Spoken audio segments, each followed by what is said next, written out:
नमस्कार, मैं doctor Sunil Sharma, general medicine Bharatpur. आज हम दरअसल बात करेंगे स्नेक बाइट, सांप के काटने के बारे में। जैसे कई बार बहुत लोगों को गर्मियों के मौसम में और जैसे गांव वगैरह में ज़्यादातर टाइम मतलब सांप काट लेते हैं कई बार। तो उसके लिए हमें क्या करना चाहिए?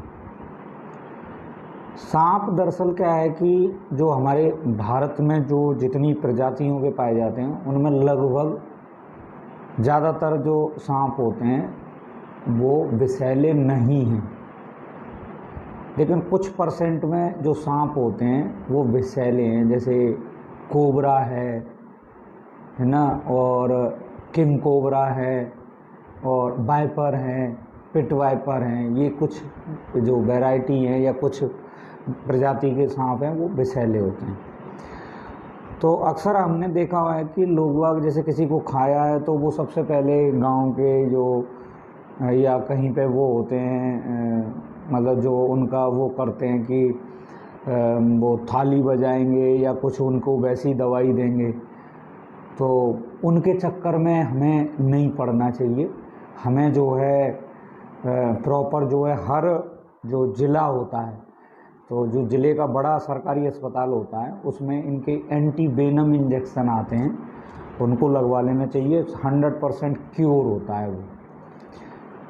तो काट लेते हैं तो कई बार अक्सर ऐसा होता है कि हमको जैसे किसी ने चूहे वगैरह भी काट लेते हैं तो भी लगता है कि किसी ने काट लिया है, तो हमें कन्फ्यूजन हो जाता है कि सांप है। उसके टाइम पे कई बार लोग ऐसा करते हैं कि उसको जो है उसके ऊपर वाले हिस्से को कहीं, जैसे यहाँ पे सांप ने काटा तो ऊपर के हिस्से को बांध देते हैं। तो वो भी क्या होता है कि हमें बिल्कुल टाइट नहीं बांधना होता है, और एक टाइम होता है हर 5 मिनट में 3 मिनट में उसको थोड़ा सा लूज करना होता है, फिर बांध दीजिए। थोड़ा सा लूज बांधना होता है क्योंकि कई बार हम टाइट बांध देंगे तो ऊपर की या नीचे की ब्लड सप्लाई नहीं हो पाएगी, तो एक गैंग्रीन बनने के चांस और बढ़ जाते हैं। और प्रॉपर जो जिनको काटा है उनका मतलब जितना जल्दी हो सके, मतलब कि जहाँ मतलब कि जिला अस्पताल या जो भी हमारे ज़िले का बड़ा अस्पताल है वहाँ लेके जाएं। एंटी वेनम हमारे यहाँ का बहुत अच्छा है, सरकारी अस्पताल का 100% क्योर है वो। तो उसमें पेशेंट को बचाना बहुत आसान है। हम बजाय इधर उधर के कि उस गांव में ले जाओ, उधर ले जाओ, उधर ले जाओ, तब तक क्या हो जाता है कि हम लेट हो जाते हैं और अपने स्वजन को, प्रियजन को हम जो है खो देते हैं। कई बार ऐसा होता है, तो कृपया इसको ध्यान रखना चाहिए हमें। धन्यवाद। सर, एक और सवाल मैं पूछना चाहता हूँ। सर, जैसे सांप काट जाता है उसके तुरंत बाद क्या प्राथमिक उपचार देना चाहिए जिस तक मरीज को जिला अस्पताल पहुँचाया जा सके? मतलब जितना हो सके उतना जल्दी। और हम अगर करें तो ये कर सकते हैं कि उसको सिर्फ और सिर्फ पानी, नॉर्मल पानी, टेप वाटर यानी कि नल का जो पानी आ रहा है, और जो जैसे मान लीजिए सैवलॉन है, डेटॉल है या फिर साबुन है, उससे साफ़ कर सकते हैं। बाद बाकी के तो सीधे अस्पताल लेके जाइए। और जैसे गांव में लोग आप झाड़ फूंक चलवाते हैं, जैसे आपने थोड़ी देर पहले बता रहे थे कि सांप के जहर को चूसते हैं, तो उससे क्या होता है? नहीं, वो सब नहीं करना चाहिए। वो सब क्या, क्योंकि अक्सर क्या होता है कि कई बार मान लीजिए कि ऐसा होता है, मैंने अभी आपको बताया पहले कि ज़्यादातर सांप हमारे यहाँ के विषैले नहीं हैं। तो कई बार क्या होता है कि जैसे हमने किसी से झाड़ फूंक करवा ली और वो सांप जिसने काटा है वो विषैला नहीं था, तो वो सही हो गया। तो हमारे अंदर एक विश्वास हो गया कि इनकी वजह से ऐसा हुआ है।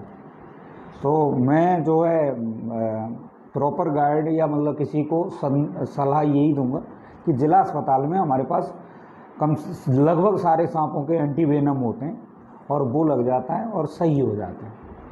और सर, एक और क्वेश्चन, जैसे लोग सांप काट जाता है तो आप बता रहे हैं कि 90% के आसपास जो सांप है वो विषैले नहीं होते हैं, फिर भी लोगों को सांप जो काट जाता है तो घबराहट के कारण मौत हो जाती है। हाँ, वो एक ये तो होता है। तो ऐसा मतलब उसके जो बीपी की प्रॉब्लम हो जाती है उसके बारे में बताइए थोड़ा सा। वो क्या होता है कि जैसे वो क्या है कि एंजाइटी हो जाती है लोगों के अंदर कि अरे उसको सांप काट गया है, तो लोग घबरा ज़्यादा जाते हैं उससे। और प्लस क्या है, एक और टेंशन हो जाता है, मतलब जो भी आ रहा है अरे सांप खा गया है, सांप खा गया। तो एक मेंटली और जो उसका बहुत ज़्यादा प्रेशर पड़ता है, उससे हार्ट रेट और वो जो है कई बार ऐसा हो जाता है कि मतलब हार्ट फेल हो गया या जो है इस वजह से। धन्यवाद। हाँ, बस उसमें ज़्यादा टाइम नहीं लगना चाहिए, सीधे अपना बड़े अस्पताल में सरकारी में ले जाइए। सर ये सुविधा कस्बे के अस्पतालों में भी पाई जाती है? नहीं जी, ज़्यादातर जिला अस्पतालों में पाई जाती है। धन्यवाद।